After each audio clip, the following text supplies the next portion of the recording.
நேயர்களுக்கு இனிய வணக்கங்கள். இன்றைய பதிவில் 2026ஆம் ஆண்டுக்கான குரு பெயர்ச்சி பலன்கள் மகர ராசிக்கு எப்படி இருக்க போது, உங்க வாழ்க்கையில என்னென்ன மாதிரியான மாற்றங்களையும் தாக்கத்தையும் இந்த குரு பெயர்ச்சி ஏற்படுத்த போதுங்கிறத தெளிவாகவும் விரிவாகவும் இந்த பதிவில் நம்ம பார்க்க போறோம்.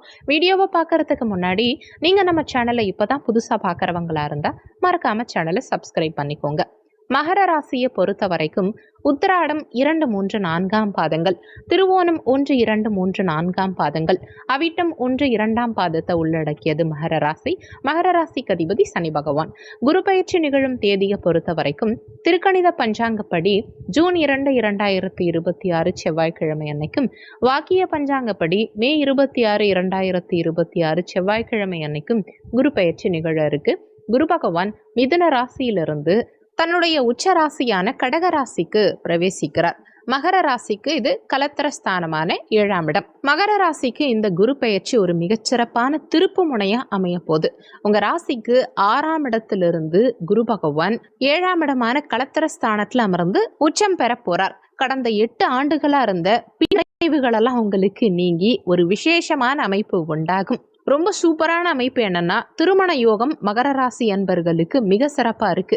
நீண்ட காலமா திருமண தடை இருந்தவங்களுக்கு இப்போ நல்ல வரன் அமையும். பொருத்தமான நல்ல புரிதல் உள்ள வாழ்க்கை துணை இப்போ உங்களுக்கு கிடைப்பாங்க. ஜூன் மாதத்துக்கு பிறகு திருமண முயற்சிகள் நிச்சயம் கைகூடும். வாழ்க்கை துணையோட கடந்த காலகட்டங்கள்ல இருந்த கருத்து வேறுபாடுகள், அண்டர்ஸ்டாண்டிங் இல்லாத நிலையெல்லாம் இப்போ மாறும். வாழ்க்கை துணையின் ஆதரவும் அவங்களால ஆதாயமும் இந்த காலகட்டத்துல உங்களுக்கு கிடைக்கும். அவங்களோட நீண்ட நாள் ஆசைகளை நீங்க இந்த காலகட்டத்துல நிறைவேற்றுவீங்க. நண்பர்களோட இருந்த கருத்து வேறுபாடுகள் விலகும். நிறைய பேர் நண்பர்களோட இணைந்து பார்ட்னர்ஷிப் பிசினஸ் தொடங்கறதுக்கு இது சாதகமான காலகட்டம். கூட்டு தொழில நல்ல லாபம் கிடைக்கும். குரு பகவான் தன்னுடைய சமசப்தம பார்வையா உங்க ராசியை பார்க்கும் காரணத்தினால சமுதாயத்துல உங்க அந்தஸ்து உயரும். உங்க முகத்துல ஒரு தெளிவும் பொலிவும் உண்டாகும். நிதானமான முடிவுகள் எடுப்பீங்க. அவசரப்பட்டு முடிவெடுக்கும் குணம் மாறி பொறுமையாவும் நிதானமாகவும் செயல்படுவீங்க. உங்க சிந்தனையில இருந்த குழப்பங்கள் நீங்கி மன தெளிவு பிறக்கும். தர்ம சிந்தனைகளும் சமுதாயத்துக்கு உதவணுங்கிற எண்ணமும் உங்களுக்கு இந்த காலகட்டத்தில் அதிகரிக்கும். தலை சம்பந்தப்பட்ட உபாதைகள் குறையும். தலைவலி, முடி உதிர்வு இந்த மாதிரியான தொந்தரவுகள் குறையும். குரு பகவானுடைய பஞ்சம பார்வை உங்க லாபஸ்தானமான 11ஆம் இடத்தின் மீது பதியும் காரணத்தினால வருமானம் அதிகரிக்கும். எதிர்பாராத பணவரவு, சொத்து சேர்க்கை இதெல்லாம் ஜூன் 2ஆம் தேதிக்கு பிறகு உங்களுக்கு இருக்கும். பழைய கடன்களை அடைக்கிறதுக்கான சக்தியும் சூழ்நிலைகளும் உருவாகும். பணத்தட்டுப்பாடுகள் நீங்கி பொருளாதார ரீதியா மேன்மை அடைவீங்க. சுப செலவுகள் உண்டாகும். குடும்ப விசேஷங்களுக்காக செலவுகள் சற்று அதிகரிக்கிறதுக்கு வாய்ப்புகள் உண்டு. தேவையில்லாத வீண் செலவுகளை குறைச்சிக்கிட்டு பயனுள்ள செலவுகளை மேற்கொள்வது இந்த காலகட்டத்தில் உங்களுக்கு நல்லது. ஜூன் 1ஆம் தேதிக்கு பிறகு வேலை இல்லாதவங்களுக்கு நல்ல வேலை வாய்ப்புகள் கிடைக்கும். உத்தியோகத்துல பதவி உயர்வு, சம்பள உயர்வு, இடமாற்றம் இந்த மாதிரியான சுப செய்திகள் வந்து சேரும். சக ஊழியர்களின் ஒத்துழைப்பு பரிபூர்ணமா இந்த காலகட்டத்தில் கிடைக்கும். நஷ்டத்துல ஓடிக்கிட்டு இருந்த தொழில்கள் கூட லாபத்தை நோக்கி நகர துவங்கும்.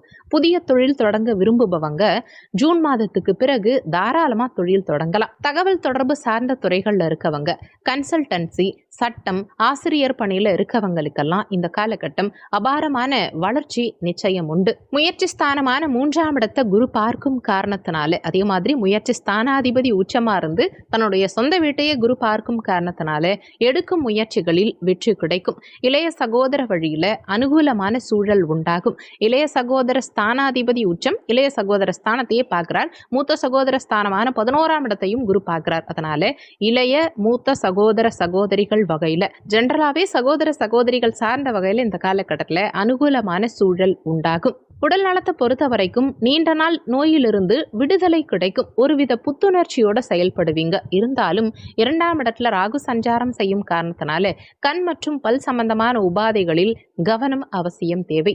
செரிமான பிரச்சனைகள் ஒரு சிலருக்கு வரத்துக்கு வாய்ப்புகள் இருக்கிறதுனால உணவு விஷயத்துல கட்டுப்பாடு அவசியம் தேவை. குறிப்பா காரமான உணவுகளை தவிர்த்துக்கிறது, வெளியிடங்கள்ல உணவு உட்கொள்வதை தவிர்த்துக்கிறது உங்களுக்கு நல்லது. தினமும் நடைப்பயிற்சி செய்ய வேண்டியது அவசியம். இளைய சகோதர சகோதரிகளோட இருந்த மனக்கசப்புகள் நீங்கி அவங்களுடைய ஆதரவு இந்த காலகட்டத்தில் பரிபூரணமாக கிடைக்கும். பிள்ளைகளை மட்டும் சற்று அனுசரித்து செல்வது இந்த காலகட்டத்தில் உங்களுக்கு நல்லது. இந்த ஆண்டு சிறப்பா அமைய நீங்க செய்ய வேண்டிய பரிகாரம் என்னன்னா, வாரந்தோறும் வியாழக்கிழமைகள்ல தட்சணாமூர்த்திக்கு மஞ்சள் நிற மலர்களால் அர்ச்சனை செய்து நெய் தீபம் ஏற்றி வழிபாடு செய்யறது சிறப்பு.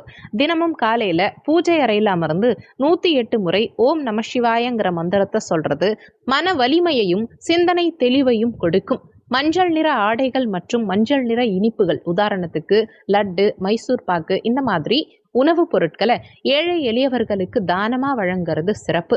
வசதி குறைந்த மாணவ மாணவிகளுக்கு கல்விக்கு உங்களால முடிஞ்ச உதவிகள் செய்யறது மிகுந்த புண்ணியத்தை கொடுக்கும். பெரியோர்களின் ஆசை இந்த காலகட்டத்தில் அவசியம் தேவை.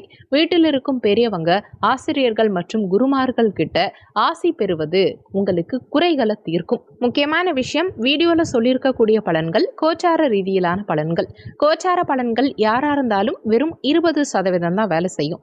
மற்றபடி உங்க சுயஜாதகப்படி தான் உங்க வாழ்க்கையில என்ன நடக்கணும், எப்படி நடக்கணுங்கிறது முடிவாகுங்கிறத மனசுல வச்சுக்கணும். உங்க சுயஜாதகத்துல இப்போ உங்களுக்கு என்ன தசாபுத்தி நடக்குது, தசாநாதனும் புத்திநாதனும் எந்த நிலையில சஞ்சாரம் செய்யறாங்கிறத பொறுத்து உங்க வாழ்க்கையில நடக்கும் நிறைய விஷயங்கள் மாறுபடும். சுயஜாதகம் பார்க்க நினைக்கிறவங்க ஜாதகம் பார்க்கன்னு கொடுத்திருக்க வாட்ஸ்அப் நம்பருக்கு வாட்ஸ்அப் பண்ணுங்க. நன்றி. மற்றும் ஒரு நல்ல பதிவோடு மீண்டும் உங்களை சந்திக்கிறோம்.